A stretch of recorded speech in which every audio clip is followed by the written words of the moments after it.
Assalamu alaikum everyone. This is me Anam Shahid and hope so you are all doing well. So dear students, आज की इस video में हम cover up करेंगे biology chapter number 5 जो कि हमारा रिमेनिंग है। इससे पहली वीडियो में हमने डिस्कस किया था माइटोसिस। इस वीडियो में हम जो मेनली डिस्कस करेंगे वो मियोसिस होगा, लेकिन इससे थोड़ा पहले कुछ टॉपिक्स हैं उन्हें कवर अप करते हैं। Asexual reproduction simply means without sex organs, मतलब किसी भी ऑर्गेनिज्म की डेवलपमेंट सेक्स ऑर्गन्स के without. Some organisms produce genetically similar offspring through asexual reproduction. कुछ ऑर्गेनिजम्स जो है वो अपने जैसे ही ऑफस्प्रिंग्स पैदा करते हैं जो कि जेनेटिकली सिमिलर होते हैं, जिनका जो क्या कहते हैं जेनेटिक मेकअप है वो सेम होता है। तो ऐसे ऑर्गेनिजम्स जो है वो कुछ ऑर्गेनिजम्स एसेक्सुअल रिप्रोडक्शन के जरिए प्रोड्यूस करते हैं। तो माइटोसिस जो है वो एक एसेक्सुअल रिप्रोडक्शन की एक टाइप है। एक हाइड्रा, जैसे कि हाइड्रा है वो रिप्रोड्यूस करता है बडिंग के जरिए, एसेक्सुअली रिप्रोड्यूस करता है लेकिन बडिंग के जरिए। क्या बडिंग क्या होती है कि cell at the surface of hydra undergo mitosis. उसकी जो सरफेस पे सेल हैं हाइड्रा के वो माइटोसिस करते हैं और एक मैस बना देते हैं जिसको हम बड कहते हैं। सिंपली आप इसको आउट ग्रोथ भी कह सकते हैं कि एक बाहर वाली साइड पे एक प्रोजेक्शन सी बन जाती है। माइटोसिस से सेल डिवाइड होते हैं। Mitosis continues in the cells of the bud and it grows into the new individual. और वो जो माइटोसिस है वो इन सेल्स में कंटिन्यूसली होती रहती है, यहाँ तक कि वो सेल जो है वो मैस और वो जो बड सा बनता है वो सेपरेट आउट होके एक नया इंडिविजुअल बना देता है। The same division happens during the asexual reproduction in plant. मतलब प्लांट की जो प्रोपागेशन होती है, प्लांट जो एक जगह से दूसरी प्लांट्स बढ़ते हैं वो भी इसी तरह से होती है कि उनके सेल्स में भी क्या होती है, एसेक्सुअल रिप्रोडक्शन होती है, मींस के माइटोसिस होती है। अब माइटोसिस में जो है कुछ एरर्स भी आते हैं, कुछ खराबियां भी पैदा होती हैं, वो देखते हैं। Errors in the control of mitosis में काज कैंसर। मतलब कि अगर माइटोसिस होते हुए कहीं सेल में, किसी सेल में माइटोसिस हो रही है और वहां पे कोई एरर आ गया है, कोई खराबी पैदा हो गई है, तो उसकी वजह से क्या हो सकता है, कैंसर प्रोड्यूस हो सकता है। All cells have genes that control the timing and number of mitosis. जितने भी सेल्स हैं जो कि कैरी आउट कर रहे हैं माइटोसिस को, उन सब के पास जो है वो एक कंट्रोल टाइमिंग है और नंबर है माइटोसिस का स्पेसिफिक। सम टाइम म्यूटेशन अगर in such genes and cells continue divide. मतलब सम टाइम ऐसा होता है कि सेल डिवाइड हो रहे हैं लेकिन उनमें ना कहीं म्यूटेशन आ गई है, कहीं ना कहीं खराबी आ गई है, लेकिन वो डिवाइड तो कंटिन्यू हो ही जा रहे हैं ना। It results in the growth of abnormal cells called tumours. तो उसके नतीजे में क्या होता है, मतलब माइटोसिस से जो न्यू सेल्स बनने होते हैं उसके नतीजे में ये होता है कि जो नए सेल बनते हैं वो एबनॉर्मल बनना स्टार्ट हो जाते हैं, जिन सेल्स को हम कहते हैं tumors. as long as these tumors remain in their original location they are called benign tumors. मतलब कि वो ट्यूमर्स बन जाते हैं और वो ट्यूमर्स जितनी लंबी अरसे के लिए जो है वो अपनी ओरिजिनल लोकेशन पे, मतलब जहाँ पे वो बने होते हैं वहां पे रहते हैं, तो उन्हें हम कहते हैं benign tumors. If they invade other tissues they are called the malignant tissues. मतलब कि मैलिग्नेंट या कैंसरस ट्यूमर्स। अगर तो वो सिर्फ अपनी ओरिजिनल लोकेशन पे ही रहते हैं और अदर पार्ट्स को डैमेज नहीं करते तो इन्हें हम कहते हैं बिनाइन ट्यूमर्स। लेकिन अगर ये ट्यूमर्स जो है वो कैंसरस मटेरियल जो है वो दूसरे टिश्यूज को खराब करना स्टार्ट कर दे तो हम उसे कहते हैं मैलिग्नेंट टिश्यूज या cancerous tumours. And their cells are called the cancer cells. और उनके जो सेल्स कहलाएंगे वो कहलाएंगे cancer cells. Such tumours can send the cancer cells to the other parts in body where new tumours may form. फिर क्या होता है कि कुछ ट्यूमर्स जो है वो कैंसरस पार्ट सेल्स को जो है अदर बॉडी पार्ट में जो है वो ट्रांसफर करते हैं, जिसे वो नए ट्यूमर्स बना देते हैं। वही वाले सेल, पहले एक सेल नॉर्मल सेल डिवाइड करता है तो नॉर्मल सेल्स बनाता है, लेकिन अगर कैंसरस सेल डिवाइड करेगा माइटोसिस के जरिए तो वो नया ऑफस्प्रिंग भी अपने जैसा ही पैदा करेगा, मींस के वो कैंसरस ही मटेरियल पैदा करेगा। The phenomena is called the metastasis, spreading of disease. मतलब कि ऐसा फिनोमेना, इसको हम कहते हैं मेटास्टेसिस, मतलब कि किसी भी बीमारी का बॉडी में फैल जाना। ये हमारे पास थे माइटोसिस में एरर। आगे हम डिस्कस करेंगे मियोसिस, जो हमारा मेन टॉपिक है। Meiosis is the process by which one diploid eukaryotic cell divides to generate the four haploid daughter cells. मतलब कि meiosis एक ऐसा process है जिसमें एक cell divide करता है और वो 2n है, मतलब कि उसका जो वो diploid है, ठीक है, उसमें number of chromosomes 2 है, लेकिन जब वो divide करता है तो वो 4 haploid cells पैदा करता है, मतलब daughter cells जो पैदा करता है वो haploid होते हैं, मतलब उनमें number of chromosomes क्या होते हैं, 1 होते हैं या half हो जाते हैं। Diploid means cells in which chromosomes are in pairs. Diploid का मतलब ये है कि जिनमें chromosomes जो हैं वो पेयर की फॉर्म में पाए जाते हैं, मतलब कि homologous chromosomes है। और haploid का मतलब है कि हाफ नंबर ऑफ chromosomes है, वही बात जो मैंने आपको पहले बताई कि 2n है तो 2 chromosomes, 1n है तो 1 chromosomes, तो पेयर की फॉर्म में होंगे तो diploid मतलब 2 chromosomes, और अगर haploid है तो इट मीन्स कि उसमें नंबर ऑफ chromosomes क्या है, हाफ है। chromosomes are not in the form of pairs, मतलब कि chromosomes जो है वो पेयर की फॉर्म में पाए नहीं जा रहे। The word meiosis comes from Greek word meion, meaning to make smaller। मतलब इसमें क्या meiosis वही होता है ना कि number of chromosomes half हो जाते हैं, पहले diploid cells divide करता है तो वो haploid बन जाता है, तो इसका जो Greek word है meion उसका मतलब यही है कि to make smaller, मतलब कि कमी आ जाना किसी चीज में। Since it results in the reduction in chromosomes number, तो ये रिजल्ट के इस मतलब meiosis के नतीजे में क्या होता है कि chromosomes के नंबर जो है वो कम हो जाते हैं। अच्छा जी, phases।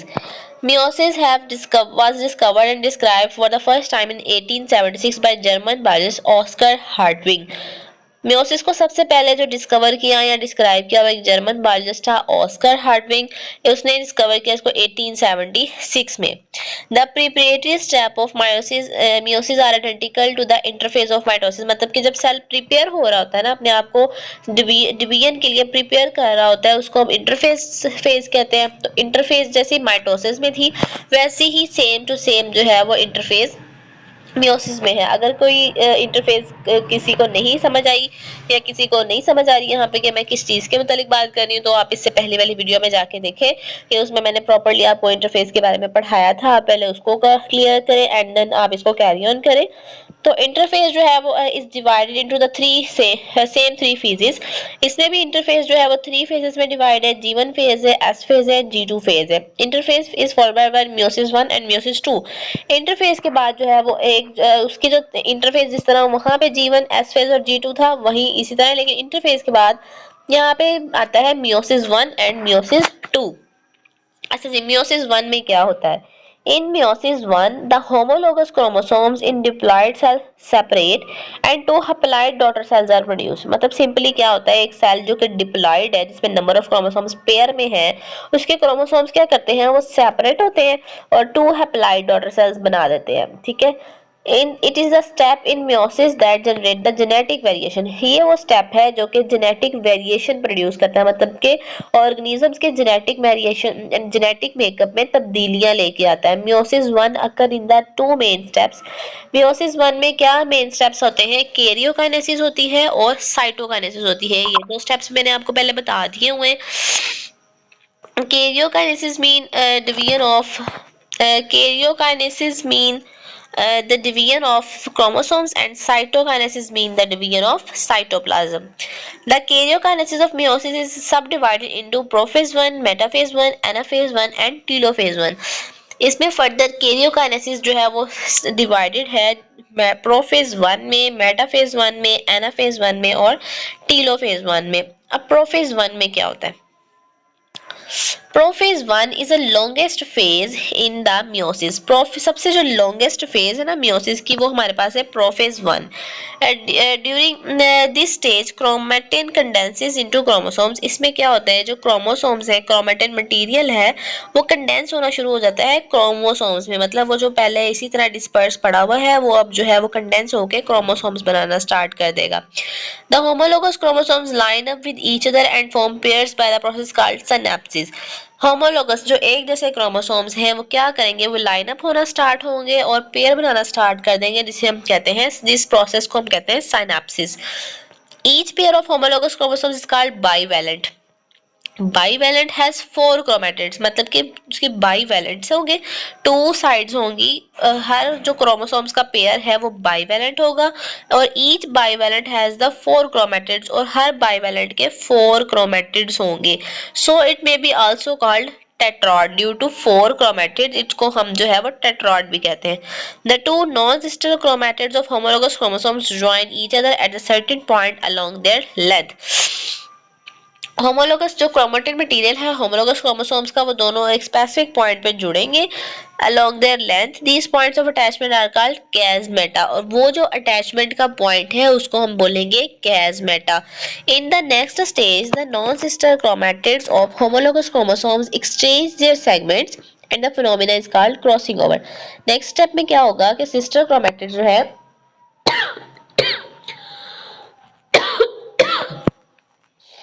सॉरी नेक्स्ट स्टेप में क्या होगा कि जो नॉन सिस्टर क्रोमेटिड्स हैं होमोलोगस क्रोमोसोम्स के, वो अपने सेगमेंट्स को एक्सचेंज कर लेंगे और इस फिनोमेना को हम कहते हैं क्रॉसिंग ओवर। ठीक है, अब ये देखेंगे फर्स्ट स्टेप है हमारे पास, ये इस तरह से क्रॉसिंग ओवर हो रही है कि ये दो नॉन सिस्टर क्रोमेटिड्स हैं, इनके ये सेंट्रोमेयर्स हैं, सेंट्रोमेयर्स आपस में जो है वो ज्वाइन करेंगे, ज्वाइन होने के बाद जो इनका जो कैसमेटा है वो क्रोमोसोम्स का है 2 और 1, ये जो इसके कैसमेटास पॉइंट है ये आपस में जुड़ेंगे और इनके जो है जो सेगमेंट्स हैं वो एक्सचेंज हो जाएंगे। जैसे आपने यहाँ पे कलर डिफरेंस से आपको पता चल भी रहा होगा, ब्लू और ब्राउन, तो जो इनकी क्रॉसिंग ओवर हो रही है उसमें जो है इनके सेगमेंट्स एक दूसरे से एक्सचेंज हो जाएंगे। ठीक है, The exchange of segments results in the recombination of the genetic information. अब जो segments चेंज हो गए हैं, आपस में एक्सचेंज हो गए हैं, उसका नतीजा ये होगा कि जो genetic information है वो recombination हो चुकी है। After crossing over, each pair of homologous chromosomes remain as bivalent. मतलब crossing over होने के बाद भी क्रोमोसोम जो है वो बाईवेलेंट ही है, क्योंकि उनके सिर्फ सेगमेंट्स एक्सचेंज हुए हैं, उनका जो ओवरऑल स्ट्रक्चर है वो तो सेम ही है। Chromosomes condense further, the nuclei disappear. Chromosome जो है वो फर्दर जो है वो कंडेंस होते हैं, मतलब अपनी एक प्रॉपर शेप इख्तियार करते हैं, तो जो न्यूक्लियाई है वो डिसअपेयर हो जाता है, न्यूक्लियर इन्वेलप टूट जाती है, सेंट्रियोल्स जो है which are duplicated during the interphase माइक्रोट, वही सेम प्रोसेस जो कि माइटोसिस में हुआ था कि जो सेंट्रियोल्स हैं जो कि इंटरफेस के दौरान डुप्लीकेट हो चुके हैं वो ऑपोजिट पोल्स की तरफ ट्रैवल करना स्टार्ट कर देते हैं और स्पिंडल फाइबर्स बनाना स्टार्ट कर देते हैं। काइनेटोकोर जो है स्पिंडल फाइबर्स जो है वो अटैच हो जाते हैं क्रोमोसोम्स के काइनेटोकोर्स के साथ, while the non-kinetochore spindle fibers form both sides and interact with each other. जो non chromatids हैं वो दोनों sides पे interact कर लेते हैं। Two kinetochore spindle fibers attach with a pair of chromosomes, मतलब pair of chromosomes के साथ दो kinetochore स्पिंडल फाइबर्स जो है वो अटैच होते हैं लेकिन ऑपोजिट डायरेक्शंस में। ठीक है, in mitosis we have seen that two kinetochore spindles attach with the one chromosomes. हमने मतलब डिफरेंस यहाँ पे था कि माइटोसिस में हमने देखा था कि टू काइनेटोकोर जो स्पिंडल फाइबर्स हैं वो वन क्रोमोसोम्स के साथ अटैच होते हैं, लेकिन मियोसिस में ऐसा है कि टू काइनेटोकोर स्पिंडल फाइबर जो है वो पेयर ऑफ क्रोमोसोम्स के साथ अटैच्ड होते हैं। ये सारा प्रोसेस था हमारे पास प्रोफेज में। अब आगे हमारे पास आता है metaphase 1। The pair of homologous chromosomes align, metaphase में वहां पे भी अलाइनमेंट हुई थी, सारे के सारे क्रोमोसोम्स जो है वो मेटाफेज प्लेट पे अलाइन होना स्टार्ट हो जाते हैं। मेटाफेज 1 में भी ऐसा ही होगा। The pair of homologous chromosomes align along the equatorial plane forming the metaphase plate, metaphase plate में वो सारे सारे लाइन अप होना स्टार्ट हो जाएंगे। एनाफेज 1 में क्या होगा, काइनेटोकोर स्पिंडल फाइबर शॉर्टन, जो काइनेटोकोर स्पिंडल फाइबर है वो शॉर्ट होना शुरू हो जाएगी, मतलब कि वो क्रोमोसोम्स को अपनी तरफ खींचना शुरू हो जाएगी। It results in pulling apart the chromosomes of each other, इसके रिजल्ट ये होगा कि जो क्रोमोसोम्स हैं वो पुलिंग एक दूसरे से दूर हो जाएंगे, खींच लिए जाएंगे। Since the chromosomes is pulled toward the one pole, जो वन क्रोमोसोम्स है उसको एक पोल की तरफ खींच लिया जाएगा। Two haploid sets are formed, और दो हैप्लॉइड सेट बन जाएंगे।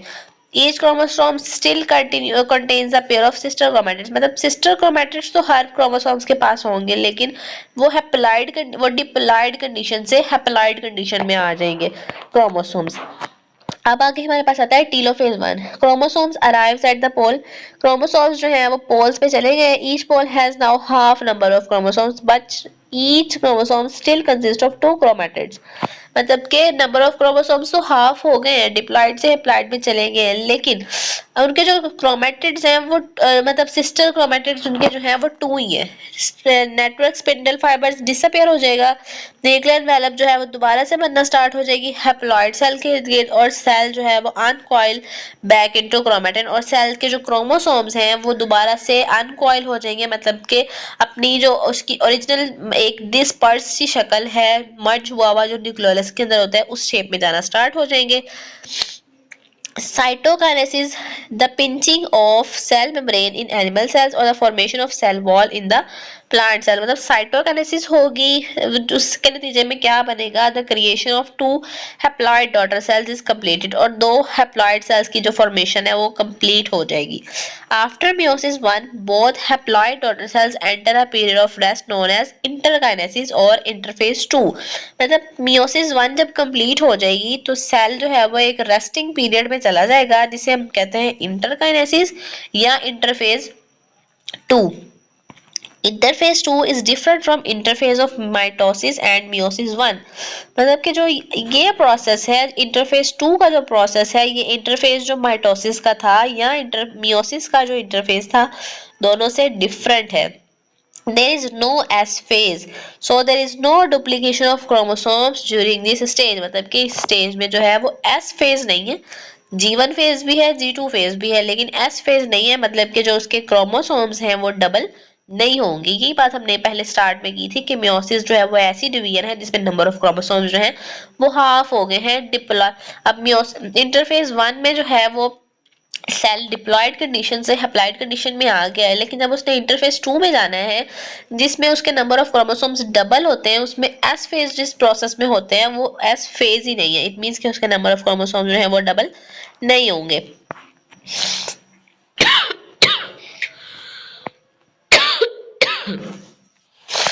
इंटरफेज क्रोमेटिन मटेरियल है और सेंट्रोसोम, मतलब कि क्रोमेटिन मटेरियल बनना स्टार्ट हो गया है। कंडेंस फॉर्म में पड़ा था वो बनना स्टार्ट हो गया है, स्पिंडल फाइबर्स बनना स्टार्ट हो गए हैं। प्रोफेज 1 में आपने पढ़ा है कि क्रोमोसोम्स जो है वो बनना स्टार्ट हो जाते हैं, क्रोमेटिन मटेरियल आपस में जुड़ के क्रोमोसोम्स बनाना स्टार्ट कर देता है, स्पिंडल फाइबर्स की फॉर्मेशन स्टार्ट हो जाती है। प्रोफेज में क्या होता है, वो कैसमेटा के साथ अटैच होते हैं, क्रॉसिंग ओवर होती है, उनके सेगमेंट्स एक्सचेंज होते हैं मेटाफेज प्लेट में। मेटाफेज 1 में वो मेटाफेज प्लेट पे अरेंज होना स्टार्ट हो जाते हैं क्रोमोसोम्स। एनाफेज में वो उनके जो है वो क्रोमोसोम्स को, जो उनके स्पिंडल फाइबर्स हैं वो शॉर्टन हो जाते हैं, उनको ऑपोजिट पोल्स की तरफ खींचना स्टार्ट कर देते हैं। टेलोफेज में जो है वो अप्लाइड नंबर ऑफ क्रोमोसोम्स के साथ 2 डॉटर सेल्स की जो है वो फॉर्मेशन हो जाती है। आगे स्टेप कंटिन्यू होता है मियोसिस 2 पे। It is a second part of meiosis and similar to the mitosis. मतलब ये जो सेकेंड पार्ट है मियोसिस का, जिसे हम मियोसिस 2 कहते हैं, ये किसके जैसा है, ये माइटोसिस की जैसा है। इट इज सब divided into prophase 2, metaphase 2, anaphase 2 and telophase 2। ये जो डिवाइडेड है ये प्रोफेज 2 पे, मेटाफेज 2 पे एंड मतलब कि इसके जो सब कैटेगरी सब स्टेप्स हैं उनमें प्रोफेज 1 आता है, प्रोफेज 2 आता है, मेटाफेज 2 आता है, anaphase 2 and telophase 2। Prophase 2 takes much less time compare to prophase 1। हमने पढ़ा था कि प्रोफेज 1 जो है वो लॉन्गेस्ट टाइम पीरियड है मियोसिस सेल की डिवीजन में, लेकिन प्रोफेज 2 जो है वो एज कम टाइम लेता है as compare to prophase 1। In this prophase meiosis 2, it is the second part of meiosis and similar to mitosis। ये meiosis का second part है लेकिन ये same है as mitosis। इसकी जो further categories हैं वो है हमारे पास prophase 2, metaphase 2, anaphase 2 and telophase 2। prophase 2 जो है वो बहुत कम टाइम लेती है एज कम्पेयर टू प्रोफेज 1। हमने पढ़ा था कि प्रोफेज 1 जो है वो मियोसिस का सबसे लॉन्गेस्ट टाइम पीरियड है, लेकिन प्रोफेज 2 जो है वो सब कम टाइम लेती है as compare to prophase 1।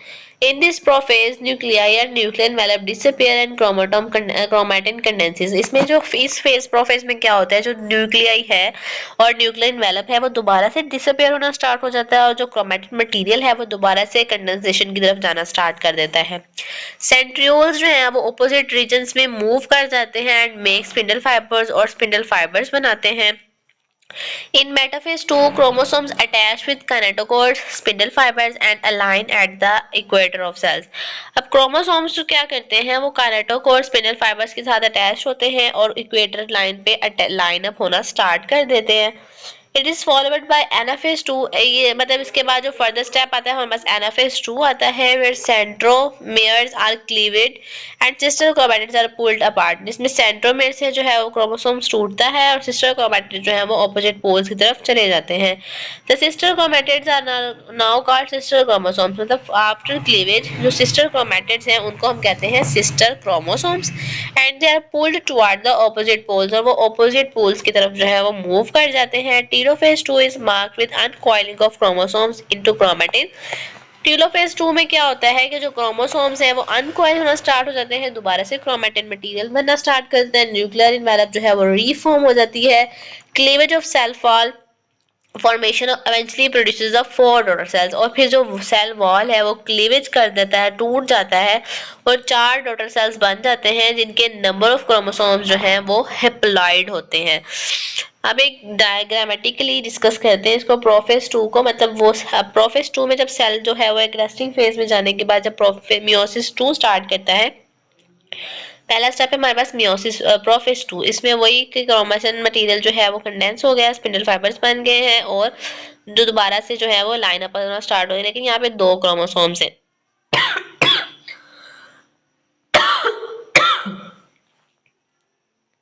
Prophase 2 में जो है क्रोमोसोम्स जो है वो लाइन अप करना स्टार्ट हो गए हैं और स्पिंडल फाइबर्स के किनेटोकोर के साथ अटैच हो गए हैं. मेटाफेज